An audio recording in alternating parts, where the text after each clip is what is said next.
जय हिंद साथियों, आप सभी का आपके अपने परिवार आसमा सिविल एकेडमी के इस डेली करंट अफेयर्स पे मैं इशार अहमद आप सभी का एक बार फिर से पुरजोर स्वागत करता हूं और आशा करता हूं कि आप अपनी प्रतियोगी परीक्षा की तैयारी बेहतर जोरों शोरों से और एक युद्ध स्तर पे कर रहे हैं। आज हम पढ़ेंगे 29 अक्टूबर के इंपॉर्टेंट करंट अफेयर्स जो कि हमारे एग्जाम के लिए बहुत ही इंपॉर्टेंट है। तो वीडियो में शुरू से अंत तक बने रहें। अगर चैनल में नए हैं तो चैनल को सब्सक्राइब करना ना भूलें। चलिए ज्यादा समय ना लेते हुए अपना सत्र प्रारंभ करें और आज की पॉजिटिविटी हमारे सामने। सफर थोड़ा कठिन है लेकिन हिम्मत नहीं हारूंगा, इतना तो भरोसा है कि खुद पर इस बार बाजी जरूर मैं मारूंगा।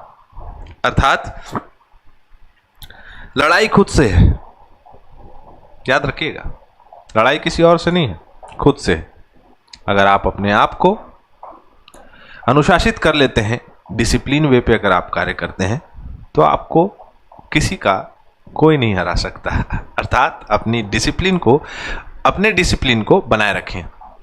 हाल ही में वनडे अंतरराष्ट्रीय क्रिकेट में भारत के लिए सर्वाधिक रन बनाने वाले तीसरे बल्लेबाज कौन है? तो पहले नंबर के हैं सचिन तेंदुलकर, दूसरे नंबर के विराट कोहली और तीसरे नंबर में रोहित शर्मा आ चुके हैं सौरभ गांगुली को पीछे करते हुए। तो रजत कुर्रे ने बिल्कुल सही आंसर दिया है, रोहित शर्मा। अब अगला प्रश्न देखते हैं। निम्नलिखित 4 स्थानों में बौद्ध संगीतियां हुई, जिनका कालक्रम के आधार पर इन्हें जमाइए। तो आंसर डी सही होगा, 2143, मतलब कि पहले हुआ था राजगृह में, फिर उसके बाद वैशाली में, फिर उसके बाद हुआ था पाटलिपुत्र में, फिर उसके बाद हुआ था कुंडलवन में। लास्ट बौद्ध संगीति, यहाँ सारी डिटेलिंग दिखाई हुई है कि प्रथम बौद्ध संगीति अजातशत्रु के शासनकाल में राजगृह में हुआ था, सप्तपर्णी गुफा में, ठीक है, जो कि गौतम बुद्ध जी की तत्काल मृत्यु के पश्चात हुआ था। द्वितीय बौद्ध संगीति कालाशोक के शासनकाल में हुआ था, 483 के बाद 583 में, है ना, आपका वैशाली में किया गया था। तृतीय बौद्ध संगीति हुई थी सम्राट अशोक के कार्यकाल में, पाटलिपुत्र में। मोगलीपुत्तिश के शासनकाल में, मोगलीपुत्तिश इसके अध्यक्ष थे। और जो चतुर्थ बौद्ध संगीति हुई थी कनिष्क के शासनकाल में हुई थी, कुंडलवन में, मतलब कश्मीर में, और वसुमित्र इसके अध्यक्ष थे और अश्वघोष इसके उपाध्यक्ष थे। ठीक है, ये डिटेलिंग आपको याद करना जरूरी है, बहुत सारे एग्जाम में ऐसा पूछा जाता है। ठीक है, चलो,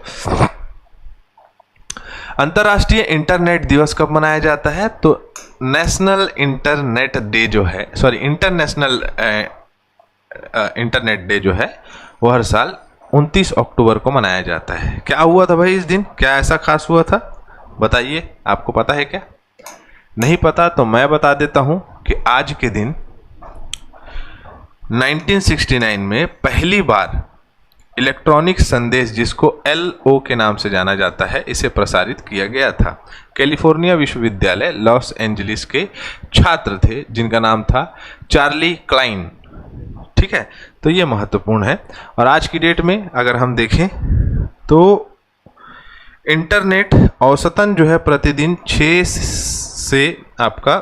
घंटे और 42 मिनट यूज़ किया जाता है, जिसमें 2.5 घंटे और 16 मिनट जो है सोशल मीडिया पे बिताता है हर एक व्यक्ति। ओ माय गॉड, ठीक है, तो ऐसा हो गया है। सोशल मीडिया के माध्यम से बहुत प्रचार प्रसार लगे हुए हैं लोग, ऑनलाइन व्यापार जो है बहुत चल रहा है इससे। हाल ही में भारत के मुख्य न्यायाधीश BR गवाई ने अपने उत्तराधिकारी के रूप में किस न्यायाधीश को चुना है? ठीक है, सीधा सीधा फैक्चुअल क्वेश्चंस है आज की डेट में, मतलब आज के इस करंट अफेयर में।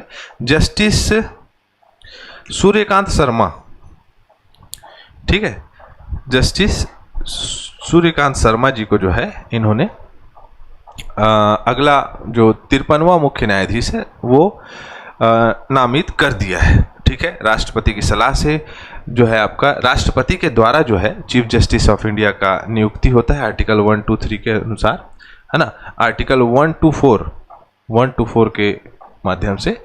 तो यहाँ समझने वाली ये बात है, जानने वाली ये बात है कि ऐसा क्यों हो रहा है, क्यों पहले से नामित कर दिए?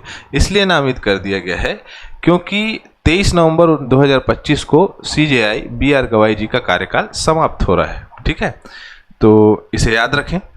और फैक्चुअल में जाते हैं, फैक्ट्स में, जीके फैक्ट्स में, तो ये 3 क्रम आपको पता होना चाहिए। 51 नंबर के जो मुख्य न्यायाधीश हैं वो जस्टिस श्री संजीव खन्ना है। 52 नंबर के जो हैं वो जस्टिस श्री BR गवई हैं और 53 नंबर के जस्टिस श्री सूर्यकांत शर्मा जी रहेंगे। ठीक है। भारतीय संविधान के अनुच्छेद 124(2) के अनुसार मुख्य न्यायाधीश और अन्य न्यायाधीशों की नियुक्ति राष्ट्रपति के द्वारा की जाती है। ठीक है।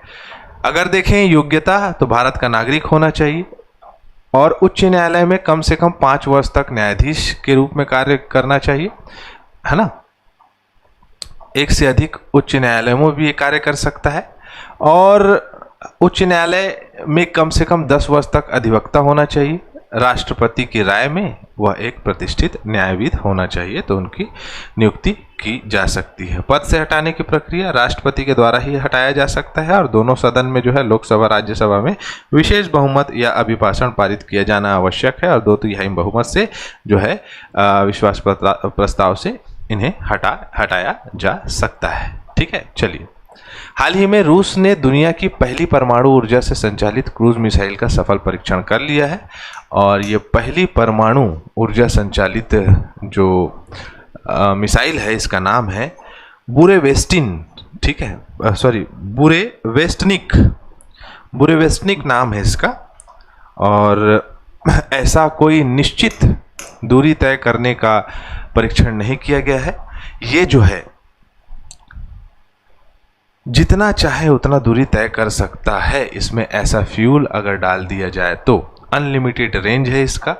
15 घंटे की उड़ान में 14,000 किलोमीटर दूरी तय कर सकता है और रूस की इस परमाणु सशक्तता को ये प्रदर्शित कर रहा है और पहली बार हुआ है कि एक परमाणु ऊर्जा से संचालित मिसाइल का सफल परीक्षण किया जा चुका है ना। रूस के राष्ट्रपति व्लादिमीर पुतिन ने यह घोषणा कर दी है। ठीक है। और अगर देखें तो नाटो ने इसे SSC X9 स्काई फॉल नाम दिया है इस आपका मिसाइल का। ठीक है। चलो आगे बढ़ते हैं। हाल ही में भारतीय रिजर्व बैंक ने अपना चौथा ग्लोबल हैकाथॉन किस नाम से चालू किया है? तो ऑनलाइन बैंकिंग को मजबूत बनाने के लिए हर बिंगर 2025 इनोवेशन फॉर ट्रांसफॉर्मेशन स्टार्ट किया है भारतीय रिजर्व बैंक ने। इसका मुख्य और मूलभूत जो कंसेप्ट है वो ये है कि सिक्योर बैंकिंग को बढ़ावा देना, इसीलिए इसने थीम लाया है secure banking powered by identity, integrity and inclusivity.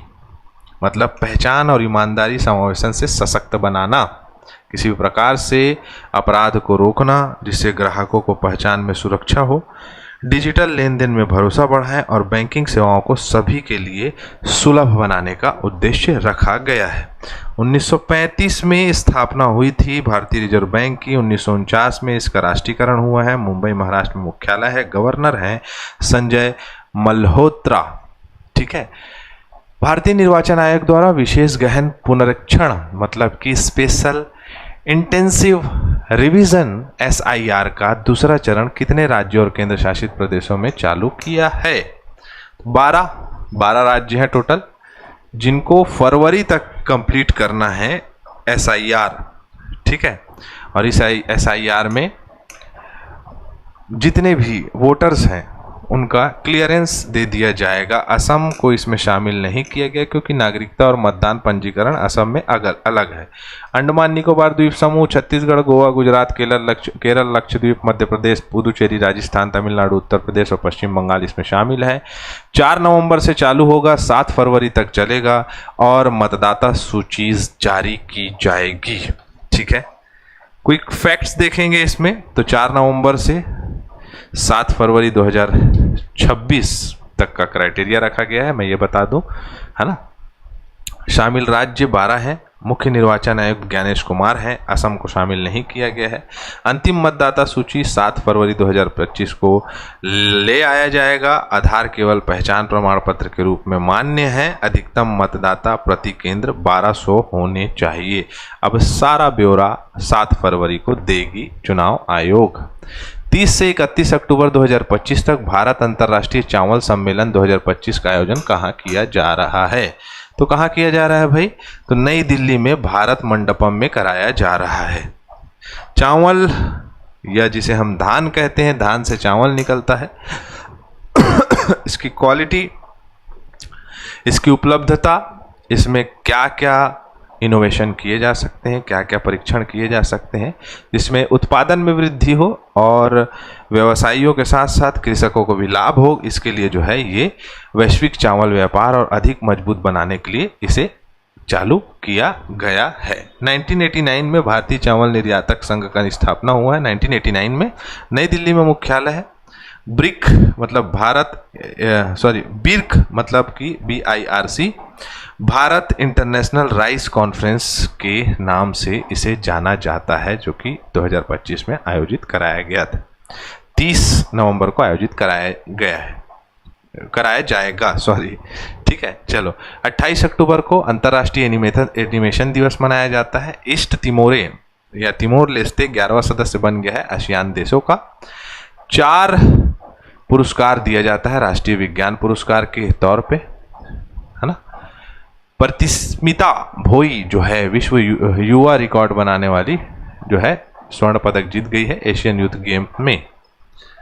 त्रिशूल 2025 30 अक्टूबर से 10 नवंबर तक पाकिस्तान सीमा के पास आयोजित कराया जाएगा, सरक्रिक के पास, गुजरात बॉर्डर के पास। हाल ही में स्टेट बैंक ऑफ इंडिया को ग्लोबल फाइनेंस द्वारा कौन सा अंतर्राष्ट्रीय पुरस्कार प्रदान किया गया? मोस्ट इंपॉर्टेंट, 1955 में स्टेट बैंक बना है SBI, state bank of India. भारतीय कला में बुद्ध के जीवन की किस घटना का चित्रण मृग सहित चक्र द्वारा हुआ है? चलो बताओ इसका प्रश्न का आंसर। हमारा सत्र यहाँ कंप्लीट होता है। मैं इसी के साथ इजाजत चाहूंगा। जय हिंद, जय भारत।